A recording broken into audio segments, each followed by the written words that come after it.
We're back. With some guidelines for family and friends. So get a pencil out, check it out. Number 1, learn as much about eating disorders as you can. Include info on treatment options. So, a couple of places that we think are great resources for learning on a local level would be the Eating Disorders Coalition of Tennessee. Their website will be at the end of this video. Yep. And also a great blog, right? Yes, and there's a Memphis area dietitian. Her name is Leslie Schilling. Awesome! And we love her. Yes. And she has a blog, and the link to that will also be at the end of this video, but she has a lot of good information and some commentary from a nutritional perspective. Alright, definitely check those out. On a local level, you can check out EDAP. On a national, thank you. EDAP. And then also bulimia.com.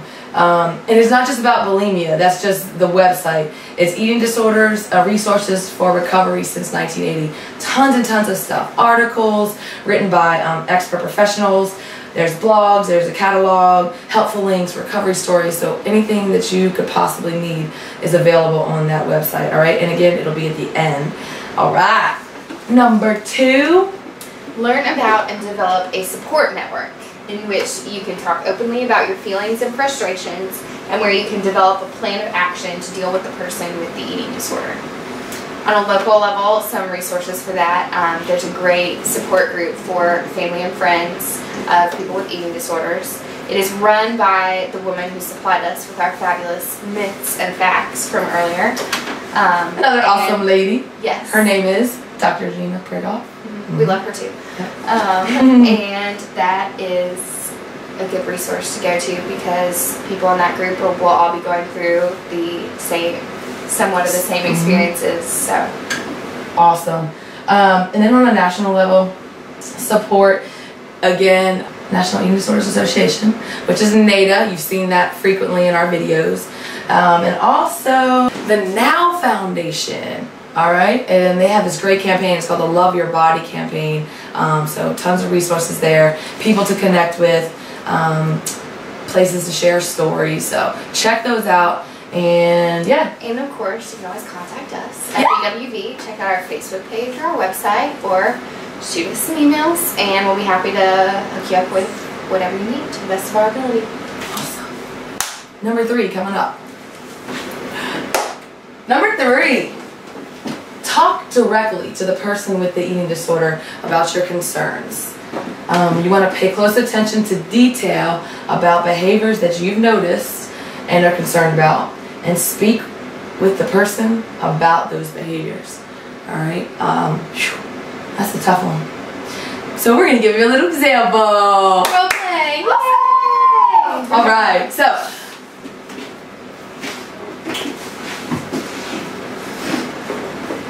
Becca, I'd really like to talk to you about something that I'm having some concerns about. Would that be okay? You have a couple minutes? yeah. Okay. I have been noticing some behaviors and actions that really made me worry about you lately. Like whenever we have a meal, you immediately get up from the table afterwards and go to the bathroom, sometimes. Why are you watching everything I'm doing? What do you mean I'm getting up going to the bathroom every time I eat? I'm not watching everything you're doing. It's just been, kind of a repeated pattern, and, I'm worried about that. And, you don't eat as much as you used to, and I've noticed that you like to push your food around on your plate, but you don't really eat any of it, because you start the meal with a certain amount of food, and you have pretty much the same at the end. And my stomach's been hurting a lot.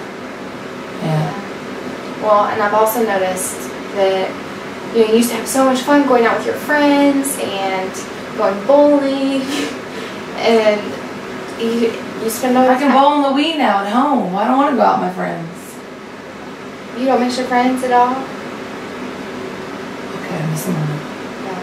Well, it's not just, that you're staying home playing the Wii. It's, you're at the gym for hours at a time, and you just don't seem as happy as you used to be since you're not doing all the fun things you used to do.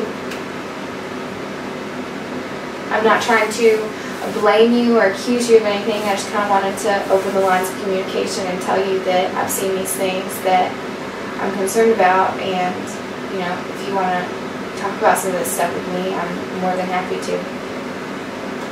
Okay. But nothing's wrong, so you don't have to worry about it, and I don't really have anything to talk about. But, okay. Alright, like so, you are looking lost here. So, I kind of, you know, tricked Miss Kirsten over here. She did a great job.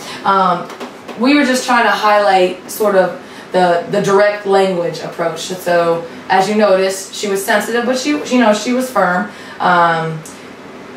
I wasn't really receptive in the beginning, and I kind of got defensive, but she didn't get defensive, and that's huge right off the bat. So she stayed focused, and she continued to talk about the behaviors that she noticed. And as you noticed, I kind of calmed down, right? So be direct, be firm but sensitive, and you know.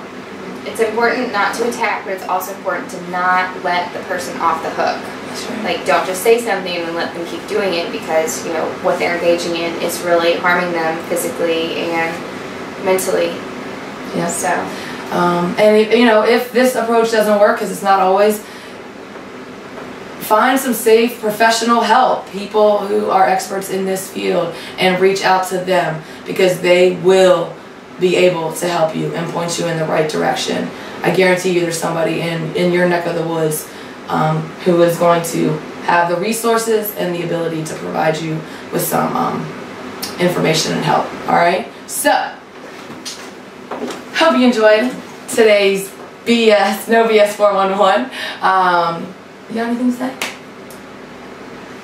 Nothing other than we're here to promote beauty, worth, and value from the inside out. Awesome! That wasn't even scripted, y'all! Good job.